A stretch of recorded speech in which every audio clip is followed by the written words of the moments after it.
Salut tout le monde et bienvenue dans cette revue de presse du dimanche. C'est le jour J pour la Coupe d'Afrique des Nations, ou plutôt pour la CAN du peuple, comme l'écrit l'équipe. La compétition ouvre ses portes ce dimanche au Maroc, avec comme match d'ouverture les Lions de l'Atlas qui accueillent les Comores. Un match dans lequel le Maroc est largement favori, mais plus globalement une CAN où le demi-finaliste de la dernière Coupe du Monde doit gagner. Pour le coach Walid, c'est l'heure de gagner un titre, écrit le Parisien. Le sélectionneur marocain a gagné énormément de crédit lors de la Coupe du Monde 2022. Le raté lors de la dernière CAN a été digéré, mais maintenant Regragui doit permettre au Maroc de gagner un titre. La très grosse série d'invincibilité est encourageante, le contexte aussi. Bref, tout est réuni pour le Maroc. Elle doit rester chez nous, a déclaré la légende Mustapha Hadji qui a confiance en son équipe. Pour la Gazzetta dello Sport, c'est le Maroc contre tous lors de cette CAN. C'est le moment pour les Lions de l'Atlas de mettre la main sur un titre continental tant convoité depuis 1976. Retour dans l'Hexagone où le PSG a fait le job contre Fontenay-le-Comte en Coupe de France. Une victoire 4-0 avec une équipe B. Ousmane Dembélé a retrouvé le chemin défilé sur penalty. Désiré Doué a marqué également et Gonzalo Ramos a inscrit un doublé. Un succès serein pour le club de la capitale qui va avoir quelques jours de répit désormais. Victoire aussi pour l'autre club parisien qui a gagné 3-0 sur la pelouse de Raon-l'Étape. C'est Jonathan Iconé qui a inscrit un triplé, lui qui a connu des débuts délicats avec le Paris FC. Ce soir, l'OL affronte Saint-Cyr-Collonges, un match très particulier pour les amateurs qui vont jouer contre le club qu'ils supportent pour la plupart. Du côté de l'Olympique de Marseille, match à Bourg-en-Bresse, pensionnaire de National. Des minots, mais pas trop, écrit l'équipe. Neil Maupay pourrait être titulaire plutôt que Robinho Vaz. Roberto De Zerbi a intégré plusieurs jeunes dans la rotation, mais ils ont du mal à se faire une vraie place dans le 11 de départ. Et on conclut cette page française avec Eli Wahi, en perdition totale du côté de l'Eintracht Francfort qui pourrait retrouver la Ligue 1. Selon nos informations, l'ancien joueur de l'OM est sur la shortlist de l'OGC Nice, qui a bien besoin d'un renfort vu les difficultés connues par les Aiglons cette saison. On file en Angleterre où Victor Gyökeres a fait trembler les filets avec Arsenal. Match délicat pour les Gunners, mais un succès précieux sur la pelouse d'Everton. Le Suédois a permis à Arsenal de prendre 3 points très importants et de conserver la tête de la Première Ligue.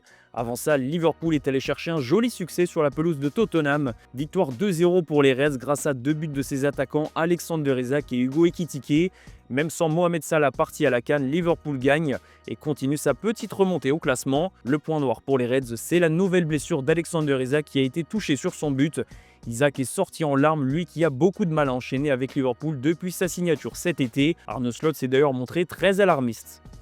I don't have any news on him, but if a player scores and then gets injured and doesn't come back on the pitch, so doesn't try to come back, which is what Conor Bradley, for example, did, but I had to take him off as well because he couldn't go on. But if a player doesn't even try to come back, that's usually not a good thing, but I cannot say anything more than that. That is just gut feeling, but nothing medical to say about it. And he hasn't got any gut feeling of his own, has he, about how...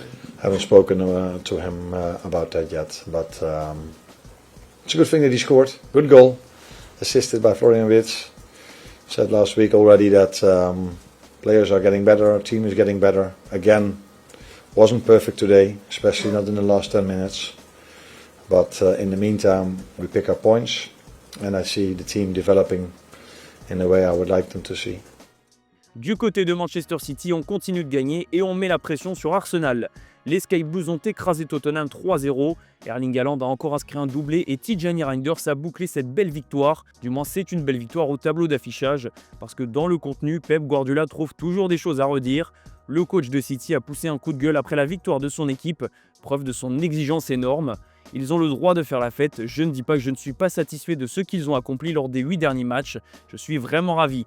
Nous avons envoyé un message fort, mais avec le ballon, nous ne sommes toujours pas assez bons à lâcher Pep Guardiola après le match face à West Ham. En début d'après-midi, on a eu un superbe match entre Newcastle et Chelsea, score final 2 partout. Les Blues sont revenus au score grâce à 2 très beaux buts, un de Reece James sur coup franc et le second de Joao Pedro.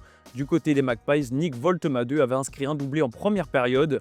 On boucle cette page anglaise avec Kobbie Mainoo qui a reçu un nouveau message de Ruben Amorim. Il doit se battre pour sa place à lâcher le coach portugais. On verra cet après-midi si le coach de Manchester United décide de le titulariser contre Aston Villa. Direction l'Espagne désormais où le Real Madrid a gagné mais sans briller une fois de plus. Victoire 2-0 face au FC Séville grâce à des buts de Bellingham et de Kylian Mbappé évidemment. Avec ce but, le buteur du Real Madrid a égalé le record de Cristiano Ronaldo sur une année civile. Thibaut Courtois, lui, a encore été décisif. Kylian Mbappé a rendu hommage à CR7 sur son compte Instagram en reproduisant sa célébration. Une publication évidemment commentée par le Portugais qui a forcément apprécié l'hommage. Jugadores con esa ambición propia, con esas ganas de cada partido, siempre querer estar en el campo, siempre querer tener impacto, pues es muy bueno para el equipo, para los compañeros. Y Kylian pues hoy le ha empatado a una marca histórica como la de Cristiano, le felicito por ello y le animo a empezar bien el 26. Au-delà de cette soirée record pour Kylian Mbappé, le match du Real Madrid est loin de faire l'unanimité. Mathias Almeida, le coach du FC Séville, a été exclu et il s'est lâché en conférence de presse pour contester cette décision. Si un arbitre arbitre aussi mal, il devrait être suspendu. Je n'ai jamais vu un arbitre accorder 2 pénaltys à une équipe en 2 minutes. L'arbitre m'a expulsé parce que je me suis plaint d'une faute pendant la mi-temps, mais j'aimerais qu'il écoute les enregistrements audio. Je ne suis pas un clown dans un cirque, je suis un homme et les hommes dialoguent. On transforme le sport en quelque chose d'autoritaire, a lâché le coach sévillan. Au-delà de ce coup de gueule d'Almeida, on a aussi eu le cri du cœur des supporters du Real Madrid contre Vinicius Junior. Le Brésilien a été sifflé par le Bernabéu, preuve du désamour naissant entre les supporters madrilènes et Vinicius Junior. Et le pire, c'est qu'après le match, il a enlevé sa photo de profil avec le maillot du Real pour en mettre une avec celui du Brésil. La presse espagnole, de son côté, n'épargne ni Vinicius ni le Real tout court. Les victoires ne maquillent pas le désastre, est-il écrit dans Marca. Le Real a gagné ses 3 dernières rencontres, mais les prestations restent inquiétantes, à tel point que Xabi Alonso est toujours aussi contesté. Malgré tout, le Real est revenu à 1 point du Barça, qui se déplace cet après-midi du côté de Villarreal. On file en Italie où la Juventus a frappé un grand coup hier soir en Serie A. La vieille dame s'est imposée 2-1 à domicile face à l'AS Roma, une victoire qui permet à la Juve de revenir à un petit point de son adversaire du soir et de se rapprocher du trio de tête. Conceição et Openda ont inscrit les 2 buts de la Juventus, une très belle victoire pour Luciano Spalletti qui affrontait son ancien club. La Roma de son côté perd des points précieux dans une course au titre qu'elle a intégrée un peu par surprise. Un mot également sur la finale de la Supercoupe d'Italie qui aura lieu demain. Naples affronte Bologne, une affiche surprenante mais qui sera très attendue et suivie. Le Napoli d'Antonio Conte a l'occasion de glaner un nouveau trophée, quelques mois après le 4e Scudetto de l'histoire du club. On va boucler cette revue de presse en Allemagne où on a eu un geste de classe hier lors du match entre Hambourg et Francfort.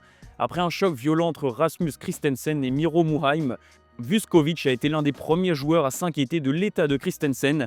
Il s'est précipité vers le Danois et l'a immédiatement placé en position latérale de sécurité, tout en réalisant les gestes de premier secours en attendant l'intervention rapide des soigneurs.